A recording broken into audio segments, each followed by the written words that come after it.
Nous sommes le 27 janvier 2021. Nous sommes ici pour déposer, archiver quelque chose de très précieux, d'inhabituel aussi, je crois, comme type d'archive, des rêves. Plusieurs centaines de rêves qui ont été formulés de toutes sortes de manières au cours de l'année 2020, en vidéo, en texte, en poème, en dessin, par des Québécois de tous les âges, mais dont 70 % avaient moins de 20 ans. Ce sont des rêves qui définissent le Québec du futur, celui qu'on veut voir advenir en 2040.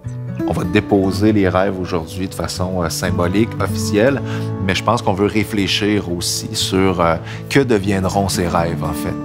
Est-ce qu'on pourrait mettre l'épaule à la roue pour qu'ils se concrétisent davantage, pour qu'ils se réalisent? Pourquoi c'est important pour nous? C'est qu'on veut permettre à ces rêves de s'enraciner profondément dans la société québécoise.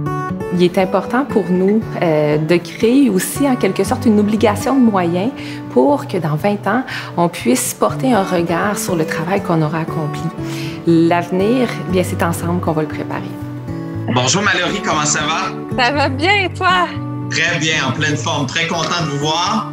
Ces rêves, on les a récoltés, on les a interprétés avec des jeunes. Il y a un comité jeunesse, 7 jeunes de 10 à 17 ans qui ont suivi le projet depuis le début. Il y a des artistes, il y a une trentaine de partenaires qui ont participé. On a interprété ces rêves pour mieux les partager, les faire circuler. L'important pour nous, honnêtement, c'était de donner la parole, permettre à ceux qu'on entend moins, donc de s'assurer qu'on puisse le plus possible rayonner auprès de jeunes pour qui la prise de parole est moins fréquente et moins évidente. Puis, à ce titre-là, d'ailleurs, j'en profiterai pour remercier toutes les organisations, les organismes, les institutions qui ont fait en sorte qu'on a pu rejoindre plusieurs jeunes qui ont pu s'exprimer dans le cadre de la démarche. Alors, c'était ça qui était le plus important, je pense, pour nous, mais pour plusieurs autres partenaires aussi. Je sens ce sens sociétal-là très fort chez les jeunes. En termes d'environnement, évidemment, de transport, de mobilité, je pense qu'ils se retrouvent beaucoup, mais un sujet qui me tient énormément à cœur, on parle beaucoup de culture et d'art aussi. Le mélange également des communautés qui doit, selon les jeunes, être davantage mis de l'avant dans notre paysage artistique et dans notre paysage culturel. Et vous savez, nous, comme élus, lorsqu'on développe des politiques publiques, il faut le faire, oui, pour l'actuelle génération, mais aussi pour la prochaine génération. Et j'ai senti ce souhait-là de considération, d'être considéré, mais en même temps, de pouvoir se projeter dans les prochaines années, même lorsqu'on fait quelque chose ou qu'on développe un élément. Moi, j'ai l'impression que la démarche Rêver pour créer, ça a été une belle fenêtre pour s'exprimer. Ensuite, est-ce qu'on est capable d'appuyer des lieux ou des programmes sociaux, des budgets affectés, peu importe, qui va permettre d'inclure les jeunes dans les décisions, puis de dire, bon, est-ce qu'il y en a des jeunes sur les tables de concertation? Est-ce qu'il y en a au gouvernement des jeunes brillants, mobilisés? Il y en a plein dans nos écoles. Il faut les inclure. Il faut leur permettre de monter au front et il faut leur donner des moyens. Leur donner des moyens, oui, financiers, mais aussi des plateformes pour se faire entendre, du temps pour le faire, des lieux physiques pour se rencontrer.